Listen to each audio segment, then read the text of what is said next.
Throughout the mid-2000s, WWE's SmackDown vs. Raw series was absolutely cooking. That era gave us games like SVR 2007, SVR 2011, and a bunch of titles people still argue about to this day. For a lot of fans, those weren't just good wrestling games, they were the wrestling games. You could boot them up, mess around for hours, and somehow never get bored.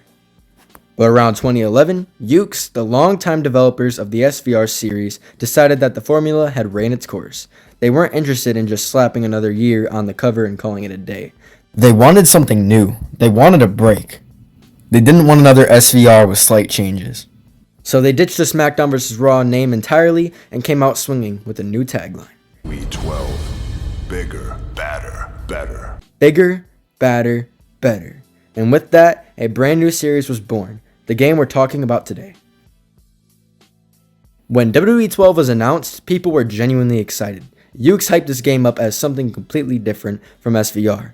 Not just an upgrade, but a full reset. And honestly, the moment you boot it up, you feel that. You open the game, you're hit with that cold, serious presentation. The cinematic music kicks in, and you're staring at this intense Randy Orton cover.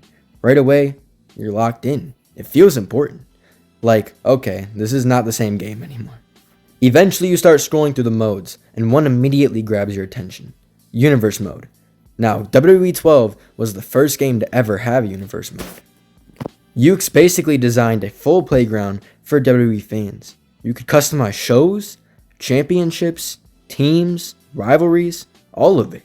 You weren't just playing matches, you were booking your own WWE. This was them making up for getting rid of GM mode. Yes, I'm still mad it took them so long to bring GM mode back. Anyways. The real magic? The cutscenes. To this day, I still don't think any WWE 2K Universe mode has topped WWE 12 in that department. Stuff just happened. Big moments felt organic instead of forced. The best example is Brock Lesnar. Keep in mind, Brock wasn't even back in WWE at this point, and yet he debuts by attacking the world champion in the opening match of Universe Mode. No warning, no build-up, he just shows up and wrecks everything, and that's the only way to unlock him through the storyline. That kind of stuff made Universe Mode feel alive. Once you finally pull yourself out of Universe Mode, you'll probably wander into the Creation Suite. And this is where WWE 12 really changed the game.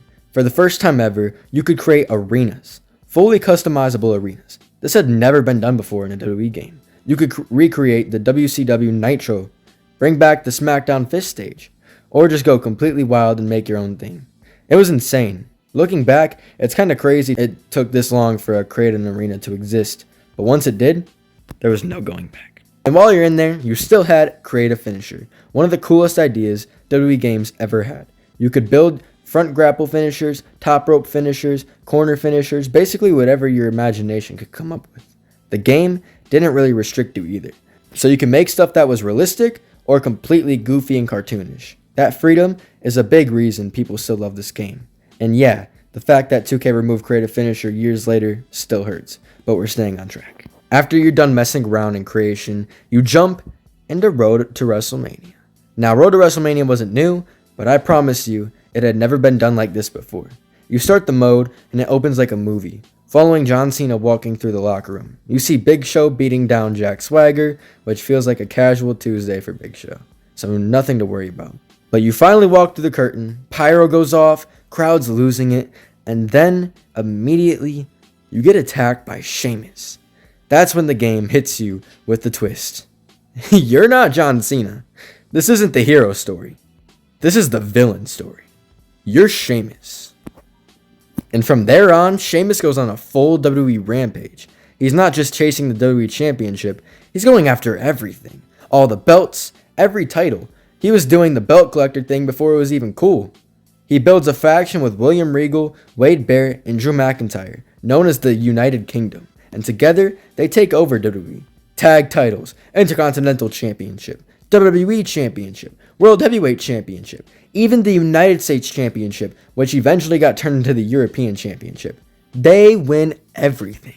But eventually, Sheamus turns on his own faction, which leads to a fatal four-way at WrestleMania for all the belts. And Sheamus wins. Feels like the story's over. He's on top. Happy ending, right? No. Triple H shows up, beats Sheamus, takes everything, and resets the board. All that work, gone. And Sheamus, I don't think we see you for the rest of this mode, bro. But from there on, the story shifts again. Triple H and The Miz start feuding, which leads to a bunch of matches, and eventually The Miz tries to end Triple H's career with steel steps, only to hurt himself. Yes, I know Randy caused it, but he hurt himself. This turns Miz into the annoying heel GM, stuck in a wheelchair, blaming you for everything, and making your life miserable with handicap matches and non-stop nonsense. Eventually, Miz gets cleared to fight and Triple H and Randy Orton, and this feud runs all the way to SummerSlam in a bunch of handicap matches, and let's just say Triple H had to go through hell, dude. He had to go through hell. But Triple H did win, and this is where Triple H finally retires. Yes, the game was completely fucking wrong about Triple H retiring, by the way. Oh, why did it take so long? Why? But this is when the story of the hero begins. See, this is no ordinary road to WrestleMania. You create your own wrestler.